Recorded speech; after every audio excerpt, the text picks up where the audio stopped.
Betapa hatiku takkan pilu telah gugur pahlawanku. Betapa hatiku tak akan sedih hamba ditinggal sendiri. Siapakah kini pelipur lara nan setia dan perwira? Siapakah kini pahlawan hati, pembela bangsa sejati? Tetapi para sekutu tidak menerima kemerdekaan Indonesia jauh dari ibu kota Batavia. Terjadi sebuah perlawanan yang dilakukan oleh warga Surabaya yang dikenal dengan sebutan Pertempuran 10 November. Pada akhirnya Belanda benar-benar datang ke Indonesia, tepatnya pada tanggal 15 September tahun 1945. Mereka dibawa bendera Nika dengan berlindung mengatasnamakan Afrin Allied Forces for Netherlands India. Mendaratkan kapalnya di Tanjung Priok. Tujuan kedatangannya untuk mengeluarkan maklumat yang menetapkan mulai 1 September tahun 1945 bendera nasional Sang Merah Putih dikibarkan terus ke seluruh Indonesia. Gerakan pengibaran bendera merah putih makin meluas ke seluruh pelosok kota, di berbagai tempat strategis dan di tempat-tempat lainnya. Susul menyusul bendera dikibarkan. Namun di sebuah hotel yang menjadi markas tentara Belanda, bendera Belanda dikibarkan. Hal inilah yang memancing amarah amanat rakyat, hingga akhirnya tanggal 10 November tahun 1945 terjadilah pertempuran 10 November. Pukul 9 tanggal 18 September tahun 1945, sekelompok Belanda di bawah pimpinan Mister Lukman secara diam-diam menghancurkan bendera kebangsaan Belanda. Keesokan harinya terjadi aksi antara heroik menuntut karena diturunkannya bendera merah putih. Tiba-tiba datang rombongan Sudirman beserta hidup menenangkan suasana. Arek-arek Surabaya, dulur-dulurku yang berbahagia, para perjuang kemerdekaan yang insya Allah diberkahi oleh Allah Subhanahu wa Ta'ala. Patut kita bersyukur kepada Allah Subhanahu wa Ta'ala. Hari ini kita masih diberikan hidup oleh Allah untuk terus berjuang. Perjuangan ini masih panjang, sedulur-sedulur sekalian. Arek-arek Surabaya, tetap semangat. Perjuangan kita masih panjang. Perjuangan kita membutuhkan pengorbanan. Perjuangan kita membutuhkan darah dan air mata. Maka satu kata, merdeka atau mati. Merdeka! Merdeka! Merdeka! Allahu Akbar! Allahu Akbar! Allahu Akbar! Tidak ada kesempatan untuk kita sia-siakan selain satu kata, lawan Belanda, hidup atau mati. Merdeka! Merdeka! Merdeka! Setelah suasana menjadi tenang, Sudirman dan Mister Lukman duduk berunding. Sidik dan Kusno Wibowo mengawal dari dekat. Masih memanas, Sudirman dan Kusno Wibowo mengobarkan tanda perlawanan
Awalnya mereka disambut baik, namun karena adanya tentara Nika yang ikut dalam rombongan pimpinan Jenderal Malabi, mereka mulai mendapat penolakan, bahkan perlawanan. Teman-teman Bung Tomo yang menyaksikan kedatangan pasukan Inggris segera melaporkannya kepada Bung Tomo, dan Bung Tomo pun melaporkannya secara meluas. Keesokan harinya, Gubernur Suryo mencapai kesepakatan dengan Jenderal Malabi di kantor gubernur pada tanggal 26 Oktober 1945 bersama Bung Tomo dan pasukan Residen Sudirman. Mereka melakukan perundingan dengan hangat. Kesepakatan pun berhasil diraih oleh kedua belah pihak. Di antaranya, Inggris berjanji bahwa di antara mereka tidak terdapat anggota perang Belanda. Disetujuinya kerjasama, menjamin keamanan, membentuk biro kerjasama, dan Inggris hanya akan melucuti senjata Jepang. Namun, alih-alih menepati janji, pada malam harinya, pasukan Kapten Xiao bawa perintah Jenderal Malabi menyerbu penjara Kalisosok, membebaskan tentara kawanan Jepang. Salah satunya adalah Kolonel Huye.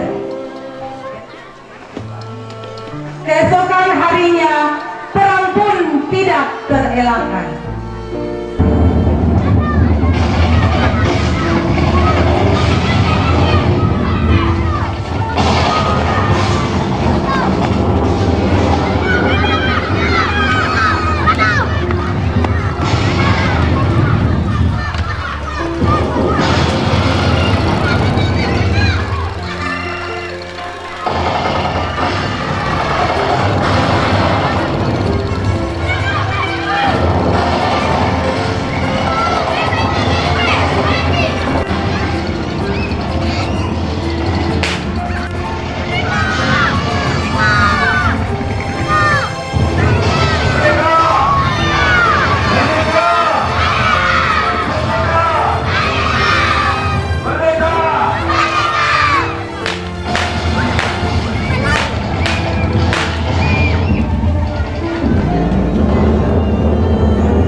Sore terjadi tragedi fatal pun terjadi di Jembatan Merah di dekat gedung Bank Internasi. Jenderal Malabi dibunuh pejuang Indonesia yang tidak diketahui identitasnya. Dengan gagah berani, para pejuang Indonesia menghadang mobil rombongan sekutu hingga menewaskan Jenderal Malabi. Setelah kabar ultimatum pertempuran toko-toko Surabaya diadakan di kantor dinas Gubernur Suryo, hadir dalam pertempuran itu Bung Tomo, Kiai, beberapa tokoh organisasi seperti Kiai Haji Hasim Asyari dan Kiai Pondok Pesantren Jawa lainnya. Mereka menolak ancaman pihak Inggris tersebut. Usai pertemuan singkat itu, seluruh komponen Surabaya bersatu dengan satu suara terang melawan sekutu. Para tokoh mempersiapkan perlawanan, sementara para kiai berdakwa di antara santri-santrinya.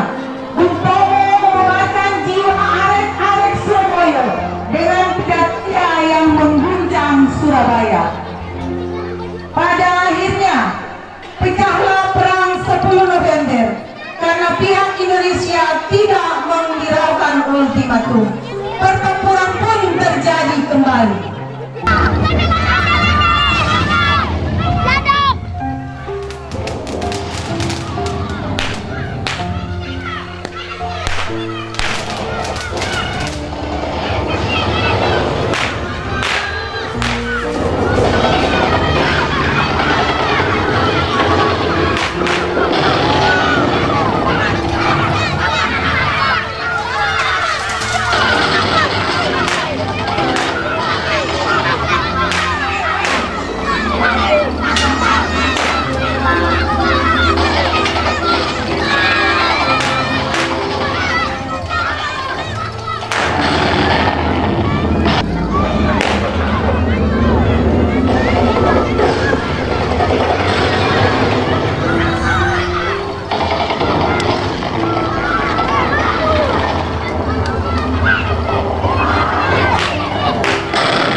Sepanjang mata memandang, bekas tangan mayat berbujur kaku. Sebutan harus membayar sangat mahal dalam penaklukan Surabaya ini. Ratusan ribu orang menderita dan harus meninggalkan Surabaya. Kebanyakan dari mereka mengungsi ke Sidoarjo dan Mojokerto. Namun perjuangan saudara November ini bukanlah akhir dari perjuangan kita. Karena akhirnya musuh bisa kita usir dari negara kita dan kemerdekaan berhasil kita raih. Merdeka, merdeka, merdeka.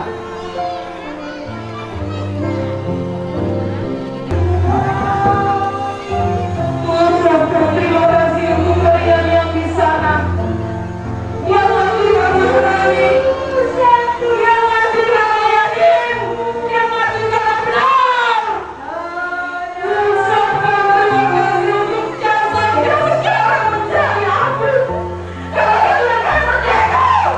Karena kalian akan membutuhkan pojok langit Garuda. Berjuang menjadi bukti darah dan nyawa yang tertaruh.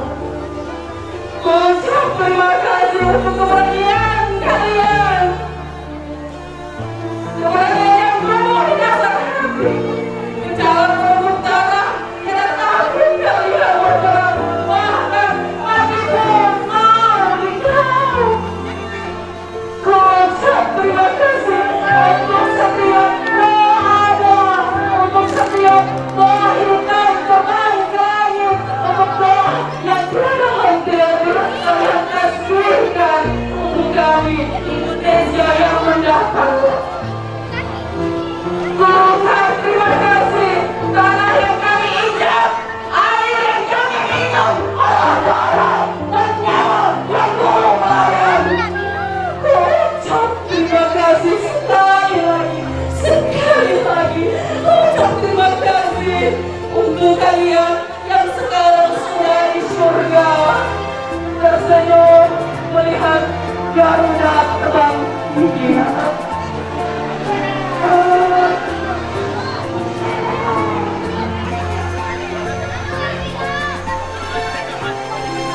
Merah darah menggiring bukit ini. Arah lawan jatuh bertumpah ruah demi malam komunis dan penjajah. Walau musuh selalu mengintai, namun menyerah akan ada sejarahmu. Penjajah telah kau hancurkan, pengkhianat telah kau binasakan, Pancasila kau bangkitkan, melindungi tanah aku berkedaulatan.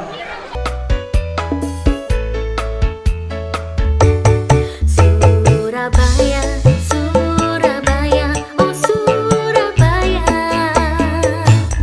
kota kenangan takkan terlupa. Di sanalah di Surabaya, pertamalah untuk yang pertama kami berjumpa. Ku teringat masa yang telah lalu, 1000 insan, 1000 hati bersatu padu. Surabaya di tahun 45, kami berjuang bertaruh nyawa.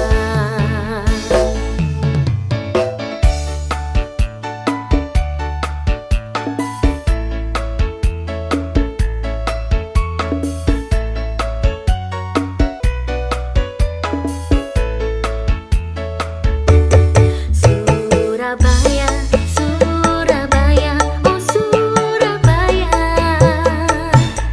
kota kenangan takkan terlupa. Di sanalah di Surabaya. Kegiatan yang kita laksanakan ini adalah satu kegiatan yang kita ambil yaitu sebagai pembelajaran untuk memberikan satu pembelajaran kepada anak-anak ini. Dengan adanya kurikulum Indonesia Merdeka, kita memberikan satu pembelajaran bahwa benar adanya pada tanggal sebelum tanggal 10 November itu ada peperangan antara negara Belanda melawan Indonesia. Jadi itu satu perjuangan pahlawan kita, di mana kita sudah saksikan bersama tadi. Tetapi intinya yang kita ambil hanya pembelajaran sebagai praktek dari teori yang kita akan dapatkan di dalam kelas.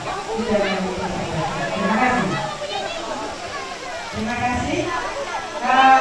Kemerdekaan bukanlah hadiah dari penjara, namun adalah hasil perjuangan, pengorbanan daripada kita bangsa Indonesia. Dengan cantikan tadi bermain peran dalam rangka memperingati Hari Pahlawan 10 November 2022 SD Negeri 23 Poso is the best. Merdeka. Terima kasih. Saya mengucapkan terima kepada Ibu Pengawas ketiga serta teman-teman murid yang sudah mendukung acara kita ini, dan kita dahulu terima kasih banyak terutama kepada Anto yang sudah mendukung kami sepenuhnya, ya, tanpa henti-hentinya bisa membimbing kami sampai saat ini kita berhasil. Wassalamualaikum warahmatullahi wabarakatuh. Merdeka. Merdeka. Merdeka. Merdeka. Merdeka. Merdeka. Salah satu orang tua murid dari SD 23 hari ini hadir bersama-sama. Saya ingin menanyakan beberapa hal yang mungkin ini juga berkenaan dengan kegiatan 10 November tahun 2022 mengangkat sejarah 10 November tahun 1945. Apa pesan Ibu? Pesannya luar biasa. Ini adalah pembelajaran untuk anak-anak menanamkan nasionalisme dalam diri mereka, agar mereka lebih mencintai Indonesia. Mereka paham bahwa Indonesia ini tidak serta-merta ada, tapi ada perjuangan orang-orang di belakang untuk memerdekakan kita, dan kita juga harus membuat anak-anak itu percaya dan yakin bahwa pejuang-pejuang itu sudah luar biasa berjuang memerdekakan Indonesia, sehingga mereka juga harus bisa memerdekakan diri mereka, belajar dengan baik, melanjutkan perjuangan para pahlawan sebelumnya. Ada pepatah mengatakan bahwa kemerdekaan Indonesia itu bukan hadiah dari Belanda atau hadiah dari penjajah. Apa pendapat Ibu? Ya, kalau menurut saya memang bukan hadiah, tapi itulah satu perjuangan pertumpahan darah masyarakat Indonesia berjuang untuk bisa menegakkan keadilan dan keadilan di bumi ini dengan bukan cuma perjuangan manusia, tapi ada perjuangan Allah SWT yang memberikan ini. Alhamdulillah, ini kan kegiatan dilaksanakan oleh SD 23 Poso yang luar biasa, mengikut sertakan seluruh baik siswa-siswi yang ada di sini. Tanggapan itu tentang apa yang sudah dilakukan anak-anak ini? Tanggapan saya sangat baik, dan ini adalah sebuah pembelajaran bagi anak-anak untuk mereka, karena mereka tahu bahwa semuanya segala perjuangan ya dalam hidup, baik dalam sekolah, dalam belajar, itu butuh perjuangan untuk mencapai satu kesuksesan. Terima kasih. Terakhir, nama Ibu siapa? Saloni. Terima kasih. Saudaraku, demikian kegiatan 10 November tahun 2022 yang diselenggarakan oleh SD 23 Poso. Semoga ini menjadi marwah semangat daripada seluruh anak didik yang ada di SD 23 dan bisa menyebar kepada seluruh siswa dan siswi yang ada di Kabupaten Poso khususnya, agar senantiasa mencintai kemerdekaan, bahwa sesungguhnya kemerdekaan bukan hadiah dari penjajah. Terima kasih. Assalamualaikum warahmatullahi wabarakatuh.